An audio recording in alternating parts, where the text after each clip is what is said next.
Matahari mulai terbenam, menciptakan langit berwarna jingga keemasan. Askia, gadis kecil berusia 5 tahun, duduk di tepi pantai, bermain pasir sambil tertawa riang. Angin berhembus lembut, ombak membawa sebuah botol kaca dan mendaratkannya di dekat kaki Askia. Ia menatap botol itu dengan rasa penasaran. Askia berbicara sendiri, mata berbinar. Hah, apa ini? Ia mengambil botol itu dan melihat ada gulungan kertas di dalamnya. Dengan usaha, ia membuka tutupnya dan menarik kertas tersebut. Askia terkejut dan antusias. Wah, peta harta karun. Aku harus mencari tahu. Ia berlari ke rumah dengan penuh semangat. Askia duduk di pangkuan kakeknya, seorang pria tua bijaksana dengan senyum hangat. Ia menunjukkan peta yang ditemukan kepada sang kakek. Kakek tersenyum lembut, mengelus janggutnya. Ah, peta ini mirip dengan legenda Pulau Kucing berbicara. Askia menatap kakeknya dengan penuh rasa ingin tahu. Askia penasaran. Pulau Kucing berbicara. Memangnya ada pulau seperti itu? Kakek tertawa kecil, lalu berbicara pelan seolah membisikkan rahasia besar. Dulu, ada sebuah pulau yang dihuni oleh kucing-kucing ajaib. Mereka bisa berbicara seperti manusia, tapi pulau itu tidak bisa ditemukan oleh sembarang orang. Askia bersemangat. Lalu siapa yang bisa menemukannya? Kakek, hanya anak berhati murni yang bisa sampai ke sana. Askia menatap peta itu dengan tekad. Malam mulai tiba. Askia tertidur dengan peta di pelukannya. Angin lembut berhembus melalui jendela yang terbuka sedikit. Tirai berkibar perlahan. Tiba-tiba, peta mulai bersinar lembut. Butiran cahaya kecil berterbangan di sekitar Askia. Perlahan. Lalu tiba-tiba, suara deburan ombak terdengar kembali. Askia terbangun, tapi bukan di kamarnya. Ia kini berada di sebuah perahu kecil yang mengapung di tengah lautan. Askia yang terombang-ambing di lautan. Ia terbangun dan mengusap matanya, terkejut melihat sekelilingnya. Pulau hijau yang indah terbentang di depannya, dengan pohon-pohon besar dan suara burung-burung aneh berkicau. Askia, aku ada di mana? Ia melihat perahu yang perlahan mendekati pantai. Ombak lembut membawanya ke tepi. Saat Askia turun dari perahu, ia melihat jejak kaki kecil di pasir. Namun, itu bukan jejak manusia, tapi jejak kucing. Askia penasaran, mengikuti jejak kucing. Tapi kucing kan biasanya nggak punya pulau sendiri. Ia mengikuti jejak itu ke dalam hutan, di mana suara gemerisik terdengar di antara pepohonan. Tiba-tiba, seekor kucing berbulu putih lebat dengan mahkota emas melompat ke hadapannya. Ia adalah Raja Meow. Raja Meow dengan suara lembut tapi berwibawa. Selamat datang, Askia. Kami sudah menunggumu. Askia terbelalak. Ia melihat sekelompok kucing berdiri di dua kaki, menatapnya dengan ekspresi ramah dan penasaran. Askia kaget, melangkah mundur. Kucing bisa bicara. Seekor kucing oranye kecil berlari ke arahnya dengan antusias. Ini Mimi, kucing ceria dan ceroboh. Mimi melompat-lompat, bersemangat. Tentu saja bisa. Ini pulau kucing berbicara. Loh, Askia tertawa kecil, mulai merasa nyaman. Wah, ini keren banget. Namun, suasana tiba-tiba berubah serius. Seekor kucing hitam dengan mata tajam, Kuro, berjalan maju dengan ekspresi serius. Kuro, kita tidak punya banyak waktu untuk bersenang-senang. Pulau ini dalam bahaya. Askia menatap mereka dengan bingung. Askia penasaran. Bahaya? Apa yang terjadi? Raja Meow menghela napas dan menatap langit, yang mulai sedikit mendung. Raja Meow, suara sedih tegas. Kalung ajaib yang melindungi pulau ini telah dicuri oleh Kapten Gigi Garang. Tanpa kalung itu, pulau ini akan kehilangan kekuatannya, dan lama-kelamaan akan tenggelam dalam kegelapan. Langit yang semaki dan mendung dan angin yang mulai berhembus lebih kencang. Askia mengepalkan tangan. Tekad muncul di wajahnya. Kalau begitu, aku akan membantu kalian mengambil kalung itu kembali. Mimi dan Kuro saling bertukar pandang. Raja Meow tersenyum bijaksana dan mengangguk. Raja Meow lembut tapi penuh harapan. Kami percaya padamu, Askia. Askia, Mimi, dan Kuro berjalan menyusuri jalan setapak di dalam hutan lebat. Suara serangga dan burung eksotis terdengar di sekeliling mereka. Ranting-ranting pohon menjulang tinggi, menciptakan bayangan yang misterius. Askia melihat sekeliling. Penasaran. Gua tempat Kapten Gigi Garang ada di mana? Kuro serius. Melangkah cepat di depan. Di sisi lain pulau. Tapi kita harus melewati banyak rintangan sebelum sampai ke sana. Mimi yang ceroboh malah sibuk melompat-lompat di antara bebatuan. Terlihat tidak khawatir sama sekali. Mimi ceria. Melompat-lompat. Aku suka petualangan. Ini pasti seru. Jembatan gantung tua terbentang di atas jurang yang dalam. Angin berhembus kencang, membuat jembatan bergoyang-goyang. Di bawahnya, sungai deras mengalir dengan suara gemuruh. Askia menelan ludah. Sedikit takut. Kita harus menyeberang di sini. Mimi melihat ke bawah. Lalu langsung gemetar. Hi, aku takut ketinggian. Kuro melangkah maju dengan percaya diri. Kuro, tidak ada jalan lain. Kita harus cepat sebelum anginnya semakin kencang. Askia menarik napas dalam-dalam dan mulai berjalan di jembatan. Tapi tiba-tiba, kayu di bawah kakinya patah. Askia terkejut. Hampir jatuh. Mimi dengan cepat menarik tangan Askia. Dan mereka berdua berhasil bertahan. Dengan hati-hati, mereka akhirnya sampai di seberang. Hutan dengan pohon-pohon besar yang membentuk lorong-lorong seperti labirin. Begitu mereka memasuki hutan, mereka menyadari bahwa jalannya bercabang ke banyak arah. Semuanya terlihat mirip. Askia bingung, melihat ke sekeliling. Semua jalan terlihat sama. Kita harus kemana? Mimi mencoba berlari ke salah satu jalan. Tapi tiba-tiba tertiup angin ajaib dan kembali ke tempat awal.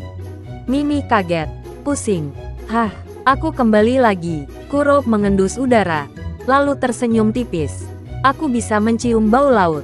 Itu artinya gua Kapten Gigi Garang ada di arah sana. Mengikuti insting Kuro, mereka akhirnya menemukan jalan keluar dari labirin dan sampai di tebing curam. Sebuah tebing tinggi yang mengarah ke laut. Angin bertiup sangat kencang. Mereka harus mendaki tebing ini untuk mencapai gua Kapten Gigi Garang. Tapi karena anginnya kencang, perjalanan menjadi berbahaya. Askia berusaha mendaki, melindungi wajahnya dari angin. Kita hampir sampai. Mimi yang lebih kecil hampir terhempas angin kencang. Mimi panik, melayang sedikit di udara. Tolong, aku melayang.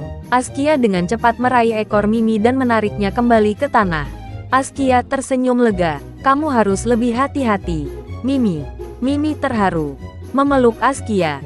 Kamu penyelamatku. Akhirnya, mereka berhasil mencapai puncak tebing. Dari sana, mereka bisa melihat gua besar di kejauhan, di mana Kapten Gigi Garang bersembunyi dengan kalung ajaibnya. Kuro menatap gua dengan tajam. Kita sudah dekat, bersiaplah. Askia, Mimi, dan Kuro yang berjalan perlahan ke dalam gua. Suasana gelap dengan suara tetesan air dan gema angin yang berdesir. Di dinding gua, ada lentera-lentera tua yang menerangi jalan mereka dengan cahaya redup. Mimi, kenapa tempatnya seram begini? Kuro, bajak laut suka tempat seperti ini. Kita harus hati-hati. Tiba-tiba, suara tawa besar menggema di dalam gua. Mereka berhenti berjalan dan melihat ke depan. Kapten Gigi Garang, seekor kucing besar berbulu abu-abu dengan topi bajak laut dan janggut panjang, duduk di singgasananya. Di lehernya, tergantung kalung ajaib yang berkilauan. Kapten Gigi Garang, hahaha, jadi kalian yang berani masuk ke wilayahku. Di sekeliling kapten, ada beberapa anak buahnya, kucing-kucing liar dengan topi bajak laut dan mata tajam. Mereka mendesis melihat Askia dan teman-temannya. Askia tegas, berani melangkah maju. Kembalikan kalung itu milik Pulau Kucing berbicara. Kapten Gigi Garang mengelus janggutnya dengan cakar tajamnya. Kapten Gigi Garang, kenapa aku harus mengembalikannya? Dengan kalung ini, aku bisa menguasai seluruh pulau. Mimi bersembunyi di belakang Askia, sementara Kuro menatap Kapten dengan tajam. Kuro, kami tidak akan membiarkanmu, Kapten. Kapten Gigi Garang berdiri, lalu mengangkat cakarnya ke udara. Tiba-tiba, gua mulai bergetar, dan pintu keluar mereka tertutup oleh batu besar. Mimi panik. Melompat-lompat. Kita terjebak. Kapten Gigi Garang tertawa lagi. Lalu melompat turun dari singgasananya. Ia mencabut pedang kecilnya dan menodongkan ke mereka. Kapten Gigi Garang, ayo. Kalau kalian ingin mengambil kalung ini, lawan aku.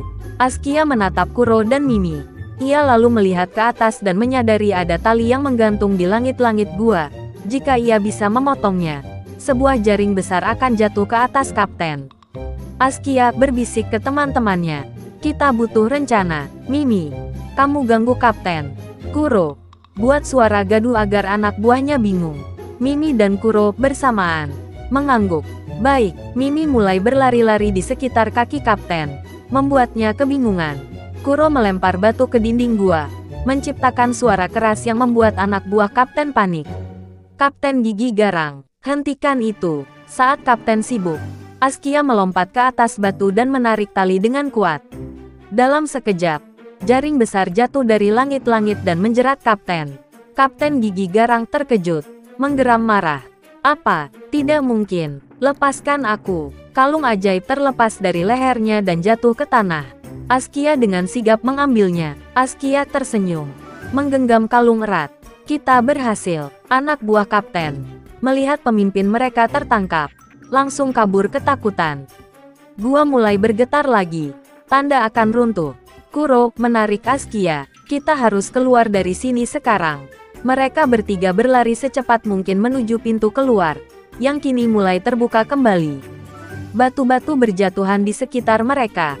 Dengan lompatan terakhir, mereka berhasil keluar tepat sebelum gua runtuh sepenuhnya. Mereka terengah-engah di luar, melihat ke belakang saat debu dari reruntuhan perlahan menghilang.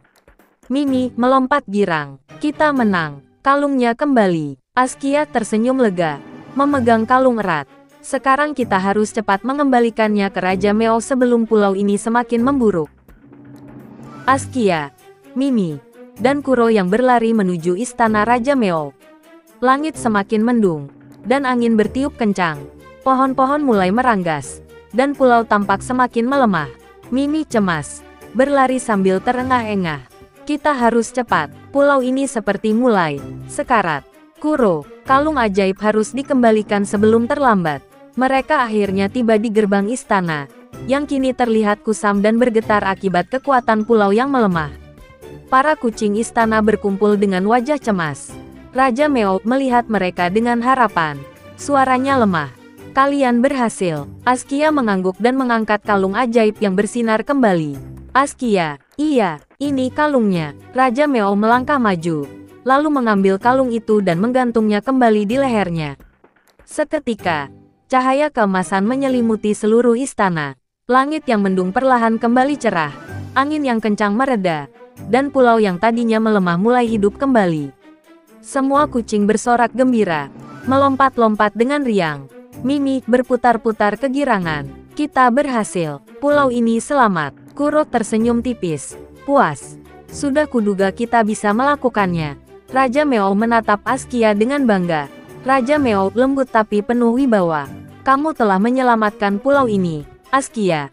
Kami semua berhutang budi padamu. Askia tersenyum senang, tetapi tiba-tiba wajahnya berubah sedikit sedih.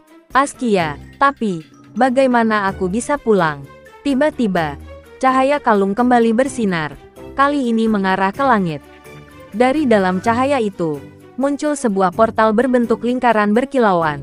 Raja Meo menjelaskan, tersenyum bijak. Kalung ini juga bisa mengantarkanmu kembali ke rumah. Askia menatap Mimi dan Kuro, merasa berat untuk pergi. Mimi sedih, matanya berkaca-kaca. Kamu harus pergi. Askia mengangguk pelan, tersenyum kecil. Iya, tapi aku pasti akan merindukan kalian. Kuro, kamu adalah teman sejati kami. Kapanpun kamu butuh kami akan selalu ada. Askia menarik napas dalam-dalam, lalu melangkah menuju portal. Sebelum masuk, ia menoleh sekali lagi. Askia tersenyum hangat. Terima kasih atas petualangan yang luar biasa.